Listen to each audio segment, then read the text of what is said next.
يا أيها الذين آمنوا اتقوا الله حق تقاته ولا تموتن إلا وأنتم مسلمون. وقال نبيكم سيدنا محمد صلى الله عليه وصحبه وسلم عليك بتقوى الله فإنها جماع كل خير. صدق الله وصدق رسول الله صلى الله عليه وصحبه وسلم فبلغ الرسالة وأدى الأمانة ونصح الأمة وجاهد في سبيل الله حق جهاده. فنسأل الله سبحانه وتعالى أن يجعلنا جامعا من المتقين آمين، ويدخلنا جنته جنة النعيم بحق سيد المرسلين والحمد لله رب العالمين. Taqabbalallahu minna wa minkum fataqabbal ya karim. Kepada para habaib, para alimul ulama, para kiai, para kesepuhan, para tokoh masyarakat, wabil khusus yang sama kita cintai dan yang sama kita muliakan, orang tua kita semua, guru kita semua, Sayyidul Walid Al-Habib Muhammad bin Salim bin Ali bin Mursid bin Abdullah bin Mursala Atas.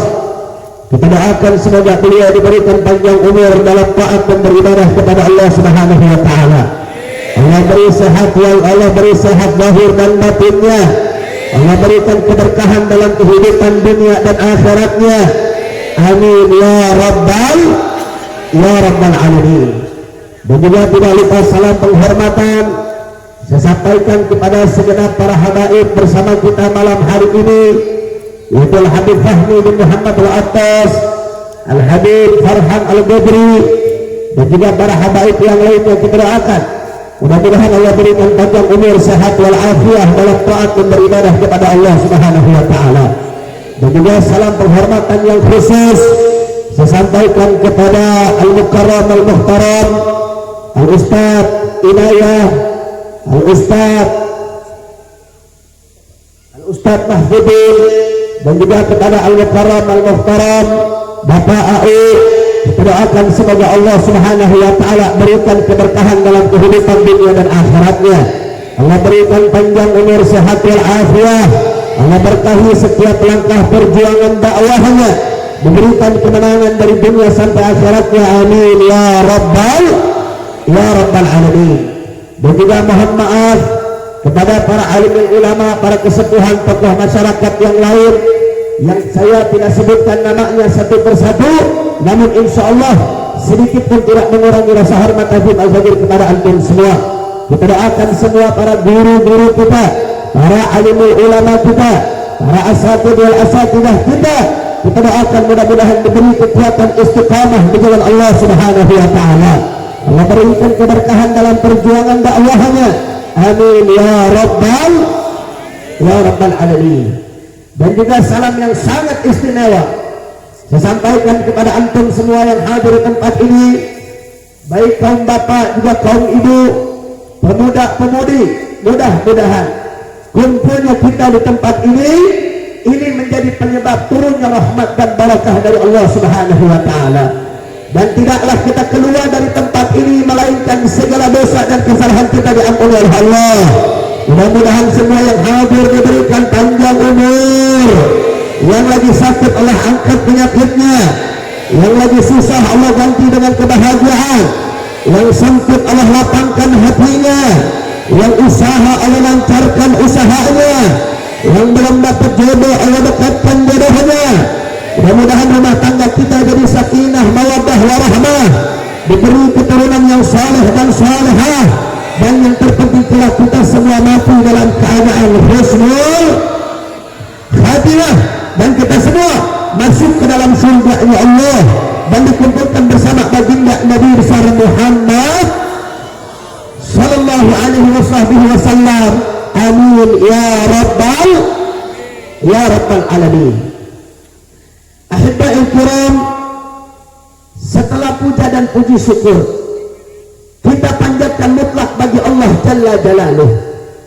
Setelah salawat dan salam kepada junjungan alam baginda Sayyiduna Muhammad sallallahu alaihi wasallam. Pada kesempatan malam hari ini, di tempat yang penuh keberkahan ini tempat menjadi tempat turunnya maghfirah dari Allah Subhanahu wa taala. Ini tempat menjadi tempat turunnya rahmat dari Allah, menjadi tempat turunnya pengampunan dari Allah. Oleh karena itu alangkah ruginya kalau kita semua yang hadir pada malam hari ini tanpa mengucap rasa syukur kepada Allah Subhanahu wa taala. Oleh karena itu, sebelum selanjut saya mau tanya semua, jawab yang kompak, kira-kira malam hari ini senang apa tidak? Kurang kompak, senang apa tidak? Gembira apa tidak? Bersyukur apa tidak? Alhamdulillahirabbil alamin. Sama kita maklumi bahwasanya pada malam hari ini kita semua berkumpul di tempat ini tidak lain dan tidak bukan. Yang pertama dan paling utama, kita semua berkumpul dalam rangka untuk mencari ridha Allah Subhanahu wa taala. Oleh karena itu, dengan niat kita yang tulus tersebut kepada Allah, mudah-mudahan tidaklah selesai acara ini melainkan Allah memberikan keridhaannya kepada kita semua. Amin ya rabbal alamin. Dan juga yang kedua, pada malam hari ini kita semua berkumpul dalam rangka Isra wal Mi'raj baginda Nabi besar Muhammad sallallahu alaihi wasallam. Nah saudara, berkenaan dengan Isra dan Mi'raj Nabi Muhammad, bahwasanya peristiwa Isra dan Mi'raj Nabi itu adalah peristiwa yang sangat luar biasa, peristiwa yang agung, peristiwa yang dahsyat, peristiwa yang luar biasa yang tidak pernah dialami oleh manusia manapun, baik dari zaman Nabi Adam sampai nanti yaumil qiyamah. Tidak ada manusia yang mendapatkan peristiwa semacam ini kecuali dialami oleh Nabi kita tercinta Sayyiduna Muhammad sallallahu alaihi wasallam. Nah saudara, berkenaan dengan peringatan-peringatan macam seperti ini, ketika masuk bulan Maulid, di mana-mana tempat bikin peringatan Maulid Nabi Muhammad. Ketika masuk bulan Rajab, di mana-mana tempat sama membuat peringatan Isra dan Mi'raj Nabi Muhammad. Baik di kampung maupun di kota, baik di masjid atau di musala, baik di majelis maupun di pondok pesantren, di mana-mana tempat semua mengadakan peringatan-peringatan semacam ini, saudara. Tujuannya untuk apa? Apakah hanya sekedar kumpul-kumpul seperti ini?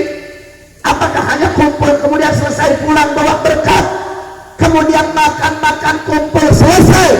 Bukan itu tujuan dan maksud daripada intinya, saudara. Bahwasanya ya, berkumpulnya kita saat hari ini mendapatkan pahala dari Allah, bersilaturahmi, saling bermuwajahah, saling bermusafahah, itu ada keberkahan dari Allah Subhanahu wa taala.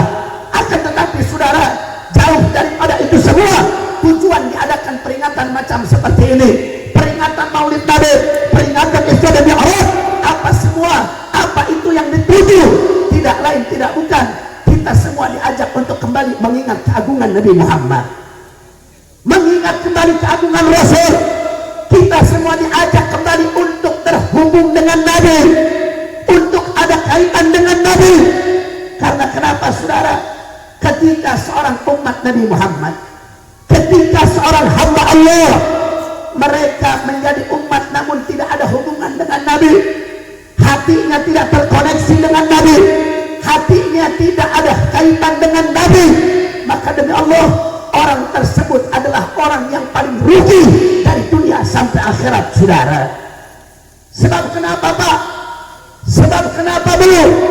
Bahwasanya kita semua ketika ingin mendapatkan amalan-amalan, ketika ingin melaksanakan amal-amal yang baik, maka jawaban yang terpenting agar kita mudah untuk menjalankan amal baik tersebut, apa modalnya?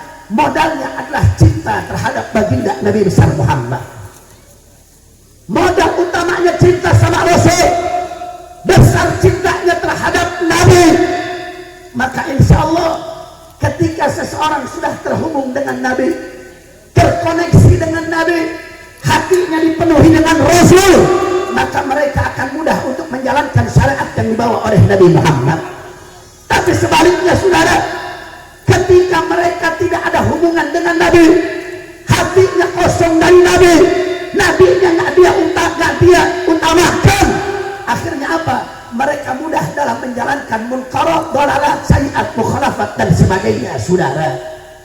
Oleh karena itu ibadallah yang dimuliakan oleh Allah Subhanahu wa taala, bahwasanya kita sebagai hamba wajib untuk menghubungkan hati kita dengan Nabi Muhammad. Wajib untuk kita ada koneksi dengan Nabi, terikat hati kita dengan Nabi. Karena kenapa saudara? Ketika hati kita kosong dari Nabi Muhammad, maka apa yang terjadi? Kita akan semakin jauh dari rahmat Allah, semakin jauh dari ridha Allah, semakin jauh daripada surganya Allah Subhanahu wa taala. Oleh karena itu saudara, peringatan-peringatan macam seperti ini, peringatan Maulid Nabi, peringatan Isra dan Mi'raj, itu semua untuk mengajak kita kepada jalur Nabi Muhammad, mengingatkan kita kepada keagungan Nabi, mengingatkan kita kepada keagungan Rasul, agar kenapa kita semakin kenal dengan Nabi Muhammad. Saudara, kalau kita nggak kenal sama Nabi, bagaimana kita akan sayang dan cinta terhadap Nabi Muhammad? Syarat yang paling penting ketika kita ingin cinta sama Nabi, syaratnya adalah kenal dulu terhadap Nabi-Nya saudara. Makanya dalam peribahasa dikatakan, Pak Bu, tak kenal maka tak sayang. Bagaimana akan timbul rasa cinta, bagaimana akan timbul rasa sayang kalau kita tidak kenal dengan Nabi Muhammad? Oleh karena itu Pak Bu, saya sering sampaikan di mana-mana tempat Pak, bahwasanya sekarang Bu, sekarang Pak, yang paling bahaya sekarang, yang menjadi darurat, yang menjadi emergensi sekarang, bahaya darurat apa? Bukan virus corona, bukan Omikron, tapi sekarang bahaya adalah apa? Bahaya darurat kecintaan umat terhadap Nabi-Nya saudara. Kenapa saya katakan sedemikian rupa Pak? Ketika orang kena corona mati, selesai, sembuh, betul. Orang kena penyakit stroke mati, sembuh, nggak stroke lagi saudara, betul, betul. Orang kena kanker mati, sembuh saudara, selesai, penyembuhnya kematian, nggak bakal sakit lagi. Tapi ketika seseorang sudah ada virus kotor dalam hatinya untuk tidak cinta sama Nabi, maka mereka bukan saja terjangkit di dunia, akan tetapi dia pun akan merasakan sakit dari dunia sampai akhirat saudara. Betul, betul. Makanya kita lihat sekarang Pak Bu, sekarang darurat cinta umat terhadap Nabi, cinta umat terhadap Rasul sekarang menjadi darurat. Kenapa? Karena semakin kesini semakin banyak manusia saat ini, khususnya umat Islam, yang mereka membelakangi Nabi Muhammad saudara. Mereka menomorduakan Nabi Muhammad, mereka membelakangi Nabi Muhammad. Yang mereka dahulukan adalah apa? Yang mereka dahulukan adalah harta, benda, pangkat dan jabatan, kedudukan. Itu yang mereka dahulukan saat ini saudara. Betul? Betul. Saudara, mari kita lihat